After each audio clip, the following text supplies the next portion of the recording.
telling stories, and we learned Bill's a great storyteller. But anyway, so we just sit around and told stories, and that's the way we got to know one another. Well, let's think about worship, though. So how is telling stories in worship different, or is it?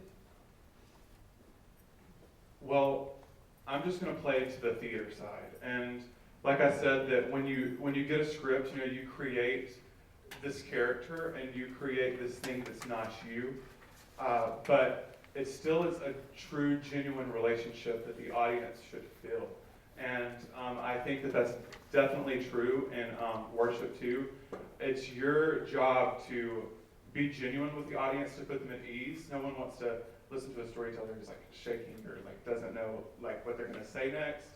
So by experiencing that relationship and with the job of an actor to be to take the audience out of the real world and to put them in this place where it's you and them and not them and work and them and their wife or them. Whatever's happening in their life that's taking them away from the story, that's your job to do that. And I think it's the same in worship, that it's just your job to be genuine and your job to make that connection with them. Absolutely. And Jake, what else have you learned about telling stories in worship?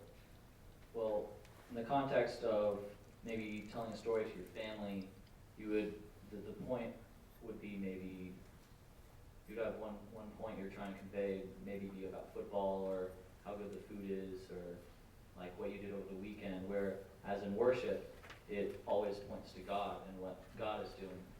And so whether you're telling a personal story or a world event of something that's happening, it needs to point to God, of what God is doing and why God is in this situation of what's happening. So.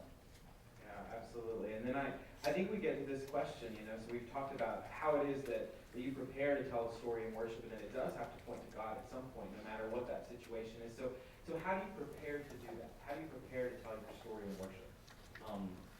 It's a lot like we've been talking about today, preparing a lot of things, like writing it down and making an outline. I've done sermons before, and it's similar and different to a sermon where you make an outline just like a sermon, and so that you have like the story is moving along, it has a point, but you don't want it to be as long as a sermon for sure. It's not this elongated, elaborate story, but it tells usually one point in 1 to 1.5 minutes of something that you want to convince these people or tell them of what God is doing. It's not like a long thing. You will lose their focus if you go like 5 minutes. And I just want to point on the fact that for some reason, I think that a lot of us have had the thought that worship and the Lord and practice just kind of like they're separate, and that if you rehearse a prayer or if you rehearse what you're going to do, then it's not authentic and it's not genuine, and it's not like Holy Spirit driven. But until I went to school, I just didn't realize that process happens when you sit down with your notebook at the first time, or when you first have that thought, that is the Holy Spirit there with you then. And I practice like watching myself in the mirror. And so as crazy as it looks, or how awkward it feels, just to say it out loud, because I say like a lot, and I will practice it. And every time I say like, I'll stop and say, no, Evan, you can't do that. Let's try that again. And so I think that it's really just elementary in that sense, that you just have to rehearse it just like you would a script. Yeah. Well, any final words of advice that you have, Grace?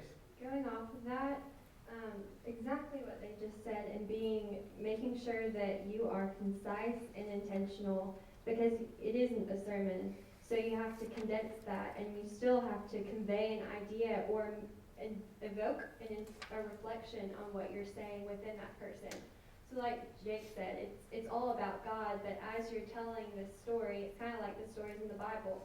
These are real people with real situations and real things happening. But all of that is pointing back to Christ and the glory of God through that. So that's a similar thing with us and our stories. And preparing for that, we have to be very careful, because we don't want to lead anyone in the wrong direction. And one of the things that I would say to do is to guide and not gab.